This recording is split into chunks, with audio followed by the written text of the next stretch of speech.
The rain hadn't stopped since morning. It was as if the sky itself was mourning with me. I stood there, my black umbrella trembling in the wind, watching as my mother's coffin disappeared beneath the wet soil. Everyone cried except my father. He wasn't there. He was in Hawaii, smiling beside his new mistress, their champagne glasses raised as if celebrating my mother's death. When the last shovel of dirt hit the coffin, I whispered goodbye through clenched teeth. That night, lightning tore across the Portland sky as I sat alone in my apartment, staring at old photos of her. Then my phone buzzed. "I'm not dead. Come to the cemetery. Now." It was from her number, my mother's. My throat closed, and my hands went cold. I grabbed my car keys, heart hammering. I didn't know if I was driving toward a miracle or madness. My name is Grace Miller, and until a week ago, I thought my life was normal. I had a small apartment overlooking the Willamette River, a job as a freelance designer, and a mother who called every Sunday to remind me to eat breakfast. I used to roll my eyes at her texts. "Take your vitamins, sweetheart. Don't skip dinner again." I never thought I'd miss them. The day she died started like any other. I was finishing a client project when an unknown number appeared on my phone. I almost ignored it, but some strange instinct made me answer. "Is this Miss Grace Miller?" The woman's voice trembled. "I'm calling from Portland General Hospital. I'm so sorry. Your mother passed away this morning. Sudden cardiac arrest." For a moment, I couldn't breathe. The world tilted, colors drained away. "No," I whispered, shaking my head. "You've got the wrong person. My mom's fine. She was painting this morning." "I'm sorry," the nurse repeated softly. The words rang in my ears long after she hung up. I remember standing by the window, watching raindrops trace lines down the glass, my reflection ghostly pale. My mother, my best friend, my anchor was gone. And yet, deep inside, something didn't add up. She had no heart problems. She exercised, laughed easily, ate healthy. How could she just stop living? When I called my father, his tone was almost bored. "It's true," he said flatly. "Evelyn's gone. The doctor said it was quick." "That's it?" I snapped, my voice breaking. "That's all you have to say?" A sigh. "Grace, she's dead. Cry if you need to, but don't be dramatic. I'll handle the paperwork." Then he hung up. That was the moment my grief turned to fire. Something inside me whispered that my father wasn't mourning, he was relieved. And that made me terrified to know why. 3 days later, the rain still hadn't stopped. It was as if the city itself refused to move on. The cemetery smelled of wet soil and lilies. People in black stood under umbrellas, murmuring condolences that barely reached my ears. I couldn't look away from the coffin. My mother's name, Evelyn Grace Miller, was engraved in gold. My throat burned. "You didn't deserve this," I whispered. Behind me, relatives whispered too. "Where's Richard? Her husband didn't even come?" Disgraceful. I clenched my fists. My father had texted me the night before. "Busy with business overseas. Handle the funeral. No apologies, no shame, just business." When the priest began to pray, I felt my legs tremble. My cousin's little girl, Ava, tugged my sleeve. "Aunt Grace," she whispered. "If Grandma's in heaven, can she see us?" I knelt down, my voice breaking. "Yes, baby.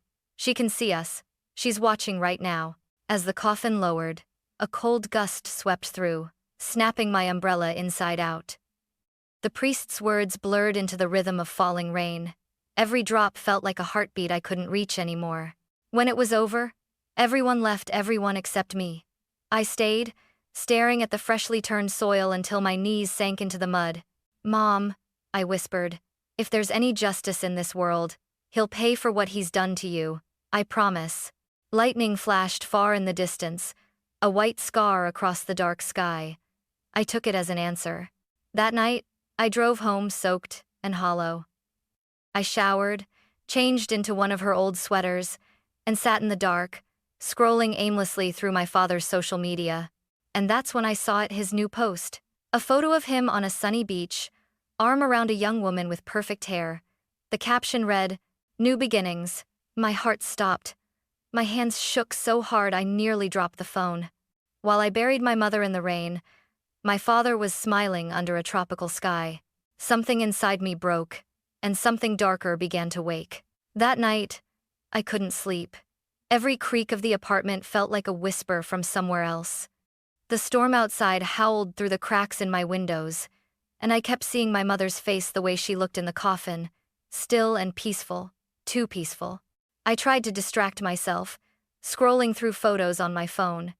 Mom holding her paintbrush, laughing in the garden. Mom teaching me how to bake apple pie. Mom hugging me after my first breakup. Every memory hit like a blade. Then my phone buzzed. At first, I ignored it. Probably a condolence message from a friend. But then I saw the name on the screen, Mom. I froze. The blood drained from my face. Her number. The one I couldn't bring myself to delete. My heart stuttered as I opened it. One message. I'm not dead. Come to the cemetery. Now. For a long moment, I just stared. My brain tried to find logic hack. Wrong number. Cruel prank. But my body had already decided. I grabbed my coat and car keys and ran. The rain outside felt sharper, colder, almost intentional. My windshield wipers fought the downpour as I drove toward the cemetery, headlights slicing through sheets of water. Every instinct screamed at me to turn back, but I couldn't. My mother's voice was in my head. Trust your heart, Grace, even when your mind is afraid. When I reached the gates, the place was drenched in fog. The lamps flickered weakly, casting long shadows across the gravestones.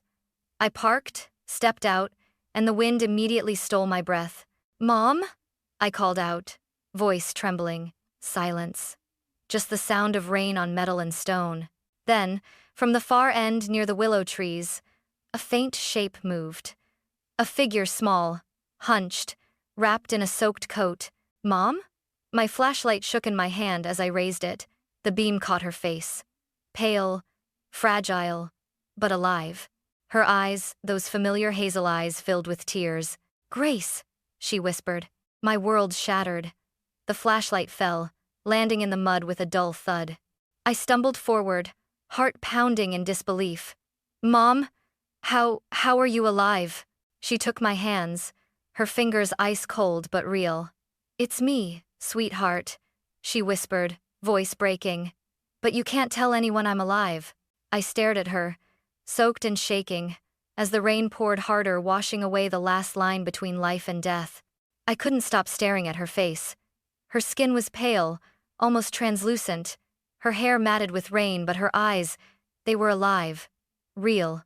My voice cracked. Mom, everyone saw you. I saw you. You were gone. She pulled me into a trembling hug.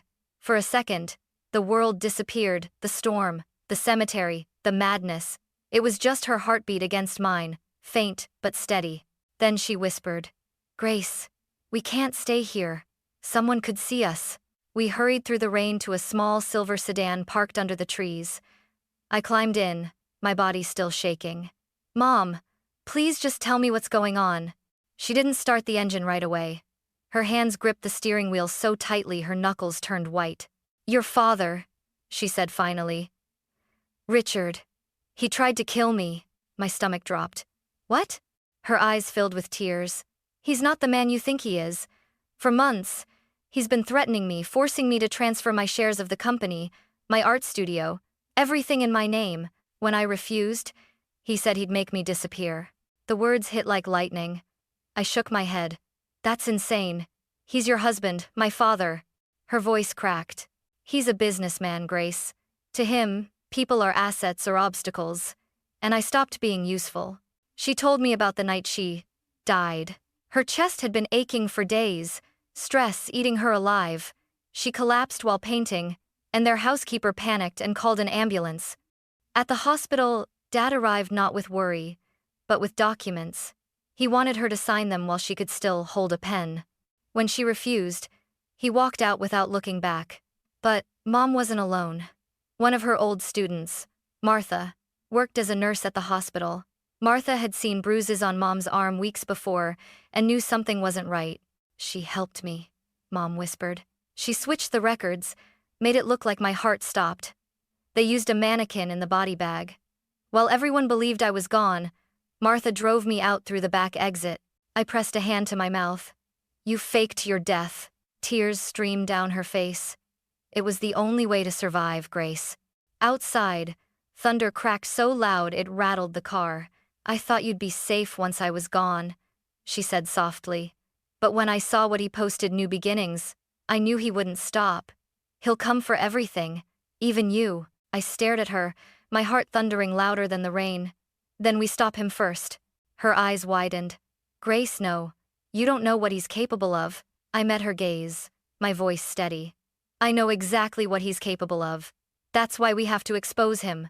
For a long moment, she just looked at me like she was seeing me for the first time. Not as a daughter, but as someone who could finally fight back. Then she nodded, slow but certain. All right. But if we do this, we do it smart. No mistakes. The rain began to fade, leaving only the faint sound of water dripping from the trees. That was the moment I realized. My mother didn't die in that hospital. She was reborn. And I was about to join her. By morning, the city felt different, colder, sharper, like it knew what I'd learned. I barely slept. Every time I closed my eyes, I saw my father's face at the hospital, calm, detached, as if my mother's death were just a line on a spreadsheet. Mom stayed hidden in a safe house on the outskirts of Portland. Her friend Martha checked on her every few hours.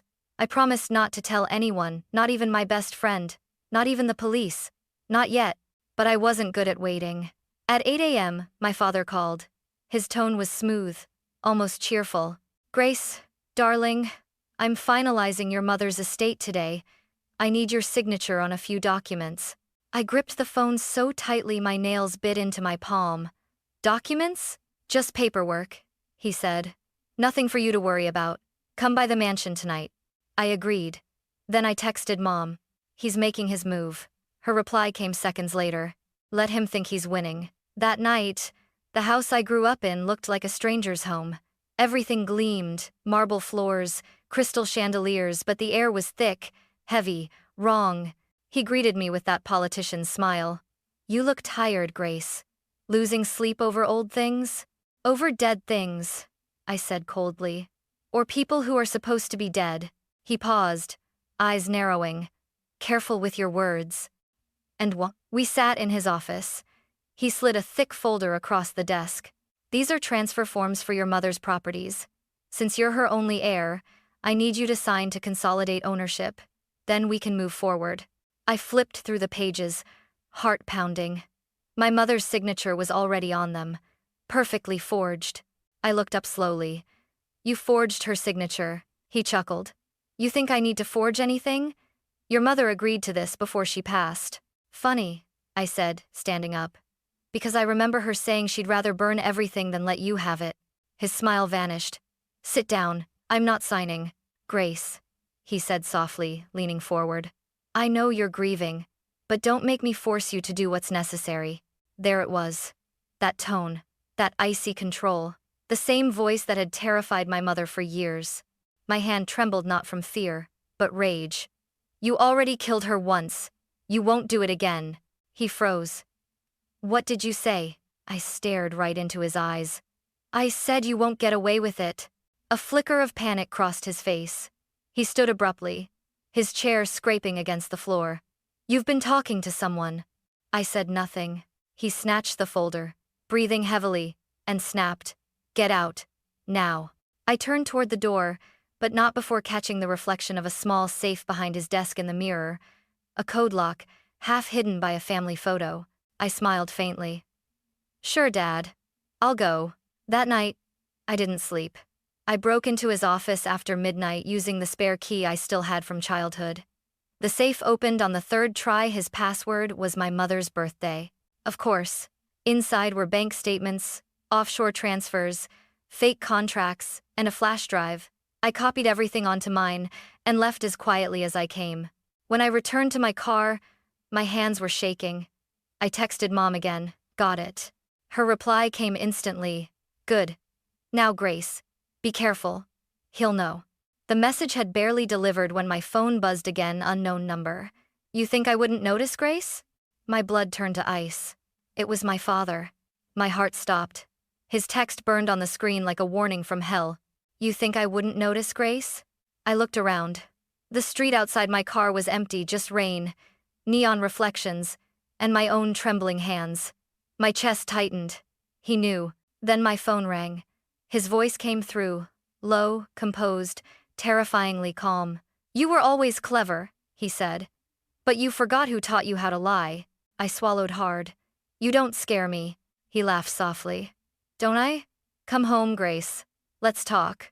Or I'll make sure you regret stealing from me." "Stealing?" I snapped. "You mean evidence?" The silence that followed was worse than any scream. Then, quietly, "If you're smart, you'll destroy it. Otherwise, maybe another funeral will be needed." He hung up. For a moment, I couldn't breathe. My reflection in the windshield looked pale and broken, but then I remembered my mother's trembling hands clutching that steering wheel, whispering, "He'll come for everything, even you." Not anymore. I drove straight to the safe house. Mom opened the door, still in her robe, eyes wide with fear. "Grace, what happened?" "He knows," I said, throwing the flash drive onto the table. "We need to move fast. These files, offshore accounts, forged signatures, transactions, enough to bury him." She stared at the drive, then at me. "Grace, if we go to the police, he'll come after us before they can act." I met her gaze, breath shaking. "Then we'll make him destroy himself." We spent the next 48 hours with Martha's help, sending the files anonymously to the FBI and financial authorities. Mom contacted an old lawyer friend, Charlotte Wells, who began drafting a formal statement for when the storm broke. But the storm came early. 2 nights later, headlights flared outside the house. Mom peeked through the curtain and froze. "It's him," she whispered. "Richard." The knock that followed rattled the whole frame. "Grace!" His voice boomed through the door. "Open up! Let's end this ridiculous game." Mom's hand clutched mine, trembling. "Don't, he's dangerous." But I was done running. I opened the door. He stood there in the rain, drenched, furious, eyes bloodshot. The expensive suit clung to him like armor cracking at the seams. "Where is she?" he hissed. I stepped into the doorway. "Where's who, Dad? The wife you buried? The woman you tried to erase?" His jaw tightened. "You don't understand what she did to me. She ruined me." "She loved you," I said. "You ruined yourself." He shoved past me, storming inside, shouting her name. "Evelyn!" Mom stepped out from the hallway, fragile but unflinching. "I'm right here." He froze. For a second, the rain outside seemed to stop. His face turned ghostly white. "No, no, this isn't possible. You're dead." Mom's voice was steady, steel beneath sorrow. "You tried to make me dead." He laughed, bitterly, trembling. "You think you can take my life's work? My company? My name? You're nothing without me." I stepped between them. "That's where you're wrong." Sirens echoed in the distance, growing louder. His face twisted, realization dawning. "What did you do?" Mom's eyes never left his. "What you taught us, cover your tracks. Unfortunately, you left too many." Red and blue lights washed over the room as the front door burst open. FBI agents flooded in, guns drawn. "Richard Miller," an officer shouted. "You're under arrest for financial fraud, money laundering, and attempted homicide." He turned to me, desperation finally cracking through the arrogance. "Grace, tell them they're wrong. Tell them you—" I shook my head slowly. "You buried the wrong woman, Dad." He lunged toward me, shouting something incoherent, but agents restrained him, twisting his arms behind his back. The rain outside roared again, drowning out his words. As they dragged him away, his gaze locked on my mother. "You'll regret this," he spat. Mom just whispered, "No, Richard. I already did." When the door closed, the house fell silent, except for the faint drip of water from the porch. I realized I was shaking not from fear, but release. Mom sank into my arms, sobbing softly. "It's over." I held her tighter, feeling her heartbeat against mine, the heartbeat that should have stopped weeks ago. "It's just beginning," I said. Outside, dawn was breaking. The first light spilled across the wet ground, washing away the night. For the first time since that funeral, the rain had finally stopped. The weeks that followed were a blur of headlines, court summons, and flashing cameras. Real estate tycoon Richard Miller arrested for fraud and attempted murder. Every news channel played his photo, the same confident smile he wore at charity galas, now frozen under the words, criminal investigation. Mom and I watched it all unfold from a quiet hotel room, far from the chaos. She barely spoke, her fingers wrapped around a cup of untouched tea. "Grace," she said one morning, "when I married your father, I thought he was the kind of man who built things. I never realized he was the kind who destroyed them." I reached for her hand. "He won't destroy us anymore." The trial began 3 months later. The courtroom was packed. Reporters, lawyers, shareholders who once praised him now whispering like vultures. My father sat at the defendant's table, gray suit wrinkled, hair unkempt, the arrogance gone from his eyes. He still didn't look at us. When my mother took the stand, the room fell silent. She spoke slowly, deliberately, each word cutting through the air like a blade. "I faked my death," she said. "Not out of revenge, out of survival." Gasps rippled through the audience. Reporters scribbled furiously. She described the threats, the forged documents, the night he told her she'd be worth more dead than alive. She didn't cry, she didn't break, she just told the truth. When it was my turn, I stood before the jury and looked at him, my father, the man I once believed could do no wrong. "He taught me how to be brave," I said quietly. "But I don't think he expected I'd use that bravery against him." He finally met my eyes. For the first time, I saw fear not of prison, but of the truth he couldn't control anymore. Our lawyer, Charlotte Wells, played the audio files and displayed the evidence we'd gathered, the offshore transfers, the falsified contracts, the argument recording between him and my late grandparents. The pieces of his empire collapsed, one by one, under the weight of his own deceit. When the verdict came, the room held its breath. Guilty on all charges. He closed his eyes. His shoulders sagged. No outburst, no denial, just silence. The judge's voice was clear and cold. "Richard Miller, you are hereby sentenced to 30 years in federal prison." The sound of the gavel echoed through the chamber like thunder after a storm. Mom exhaled, a tremor running through her, as if she'd been holding her breath for years. I reached for her hand, and she squeezed mine back, tears glistening but unshed. As they led him away in handcuffs, he glanced over his shoulder. For a heartbeat, his eyes softened, the faintest ghost of the father I'd once loved.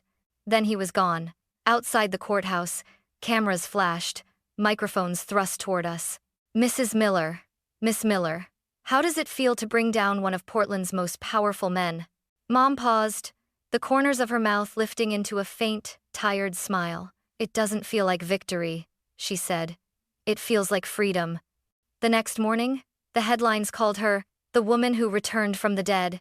But for me, she wasn't a ghost come back to life. She was proof that the truth, no matter how buried, always finds a way to rise.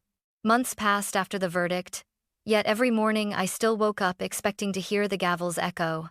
The nightmare had ended, but its shadows lingered. Mom and I moved to the Oregon coast, far from the glass towers and sharp suits of Portland. She bought a small cottage by the sea, with peeling white paint and a garden that breathed color again. Her days were slow and gentle, teaching local kids to paint, filling canvases with the same wild daisies she once grew in our old backyard. One afternoon, I found her standing by the water, brush in hand, staring at the horizon. "What are you painting?" I asked. She smiled faintly. "Freedom." I opened a small design studio nearby and named it Evelyn and Grace Designs. It wasn't just work, it was a promise. We would build something honest, beautiful, and alive. Life, slowly, became quiet again. Simple, safe. But every now and then, the past whispered. Reporters still sent letters. Investors begged Mom to tell her story for documentaries. She always refused. "I don't need to relive it," she said softly. "I just need to live." One evening, as the sun dipped low over the ocean, I sat on the porch with her and a cup of tea. The air smelled of salt and wet earth. I looked at her, still half in disbelief. "Mom, I never asked who sent that text that night, the one that brought me to you." She looked up, the sunset reflecting in her eyes. "I didn't," she said quietly. I frowned. "What do you mean? It came from your number. My phone was off. Martha took it." I didn't have it that night. We sat in silence as the waves hissed against the rocks. A chill slid down my spine, but not from fear, from awe. Maybe fate had dialed that message itself, unwilling to let a lie win. Mom reached over and took my hand. "Whatever it was," she said, "it saved us." I nodded, smiling through the lump in my throat. "No, Mom, you saved us." In the fading light, I saw her the way I always wanted to remember her. Not a victim, not a ghost, but a woman reborn. When I drove home later, the sky glowed deep orange, the same color as the daisies she loved. I rolled down the window and let the sea wind fill the car. For the first time in what felt like forever, I wasn't haunted. The truth had set us free. And though we'd lost everything once, money, reputation, even each other, we'd found something rarer: peace. As the road curved away from the coast, I whispered into the wind, "Good night, Mom." And for the first time since that funeral, I swore I heard her voice again, soft, certain, alive. "Good night, sweetheart." The storm had passed, and we were finally home.